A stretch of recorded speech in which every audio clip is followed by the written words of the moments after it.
to predict around minimum wages. It doesn't really do so anymore, so Walter's a little out of date in that regard.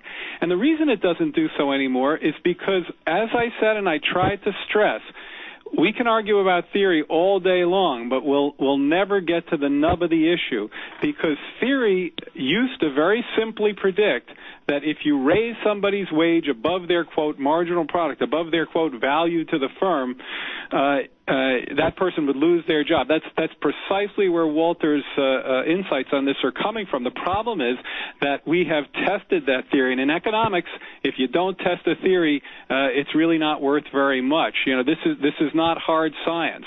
It's soft science in that regard. You have to see how these things play out in real life. How do you test it, and what's your data? Okay, so here's the thing. In 1996, the minimum wage at the federal level was increased from $4.25 to $5.15 an hour. That's the federal minimum wage. But at the same time, over 30 states now have minimum wages that are above the federal level. And this has presented economists with the opportunity to do something we almost never get to do in economics, which is pseudo-experimentation.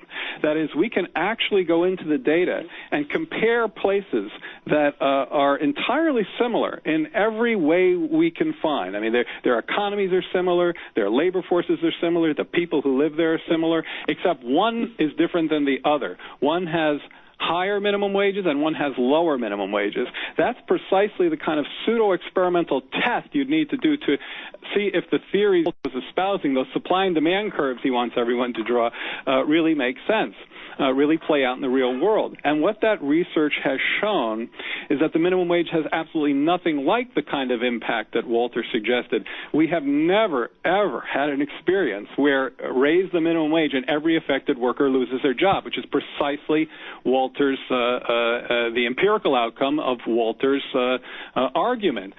This is not to say that no one has ever been disemployed or lost a job due to a minimum wage increase. Of course, there's no policy that's perfect in that regard. But some studies show a slight positive effect. Actually, minimum wage led to greater employment growth. Some studies show slightly negative effect. Most studies hover around zero. And the punchline is that these policies have their intended effect. They raise the earnings of workers at the bottom of the wage scale, leaving the vast majority of them better off and employed. Now, Walter said, "What happened?" Well, let me break in, because I need to give Dr. Block a chance to comment on the data and the studies. And Dr. Block, do you think that this? Have you examined this data? What do you think of the legitimacy of it? Is it even really a good approach to analyzing this subject?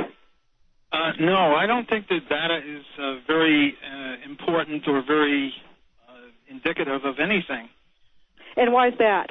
Because other things change. If a minimum wage law rises and these people don't lose their jobs and instead they get higher pay, something else must have changed also. You can't control everything. We live in a very complex economy. Now, I'm not saying that every worker loses his job right away. There was an interesting historical case. Dr. Bernstein is interested in history and empirical analysis. What happened is in the 40s, I think it was the 40s or the 50s, the minimum wage law went up from 40 to 75 cents, which was the highest percentage raise. And when it was 40 cents, all elevators were manually operated. 75 cents. How many elevator operators, how many manual elevator operators do you think got fired in the next second? Zero. None. Because it takes a little while to put in automatic elevators. And yet, over the next 2, 3, 4, 5 years, all the elevators went from manual to automatic.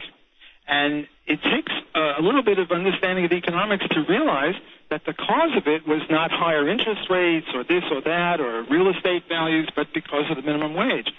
At a 40-cent minimum wage, these workers, these low-skilled workers, relatively low-skilled workers, were very competitive with the high-skilled workers behind the automatic elevators. But at 75 cents, they lost their competitive advantage.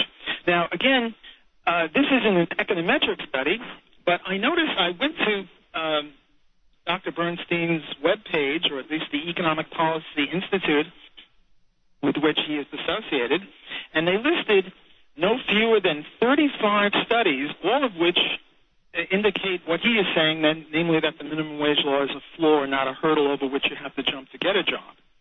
Interestingly enough, out of the 35, only 19 of them were actually published. The rest were just working papers or discussion papers or unpublished papers. Now, if you compare that number of studies, econometric studies, with the number of studies showing the opposite, there were literally thousands. So while I don't think that these empirical studies mean much, I'm much more of a theoretician, but when it comes to the empirical studies, I would estimate that, 75, 80, 85% of all empirical studies that have been published indicate that the minimum wage law is a hurdle, not a floor. So even on the grounds of empirical, statistical, econometric studies, it's very clear that the theory is correct. This theory doesn't change. This is basic theory. It's similar to, triangles have 360 degrees. You don't test that. You can only illustrate that. Well, let me get back to Dr. Bernstein, and I'd like you to respond to that, Dr. Bernstein, but I'd also like you to answer the question, a question I have is, why should the government have the right to do this? So if you could both respond and answer that. Let me respond to Walter first and you second. On our website, we have examples of minimum wage research from all sides of the issue, but I will say Walter's correct in that we don't have 70 years of research, and that the old research, I would argue, is probably closer to the kinds of arguments that Walter's making, though not nearly so far-reaching.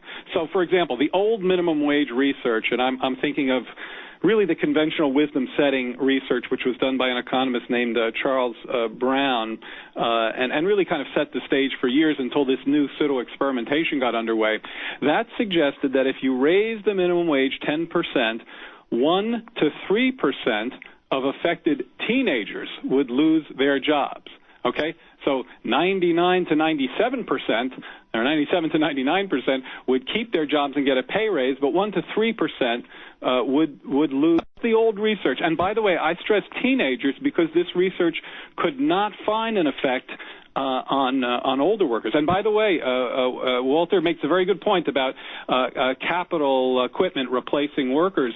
But the research that's worth its salt in this work accounts for that by having what economists called lagged indicators. That is, we're looking at the impact of not the minimum wage just today on employment, but the minimum wage last year and the year before and well before that.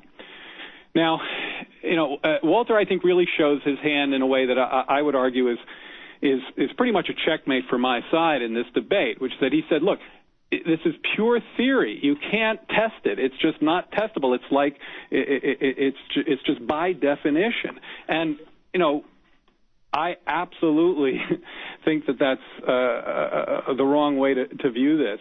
These kinds of economic principles have to be tested and tested carefully. Now, Alan Blinder, by the way, former vice chairman of the Federal Reserve, Joe Stiglitz, a Nobel laureate in economics, okay? There aren't too many of those. Both of them have changed their thinking on this based on this new research. Blinder, I'm going to quote him, "My thinking on this has changed dramatically. The evidence appears to be against the simple-minded theory that a modest increase in the minimum wage could cause a substantial job loss." Okay, that is a former vice chairman of the Federal Reserve, one of the top economists in the country. I could quote Stiglitz as well, Nobel laureate. Now, your point was, well, why should the government have a right to do this? Yes, or have the power to do this. I think that was challenged. I think there was a Supreme Court challenge of that. Walter may know this better than I. Back somewhere in the 30s or 40s, and the challenge failed. I mean, the government is actually able to intervene in markets in lots of different ways with regulations. In this case, it's under the Fair Labor Standards Act. That set a set of standards, rules, regulations, including overtime law, minimum wages, basic labor practices that firms have to observe, a well-established right. So basically, because a bunch of men in black robes say it's okay, it's okay. It's what that's something gathering. called. I mean, it sounds like you may object to our legal system. Well, in some respects.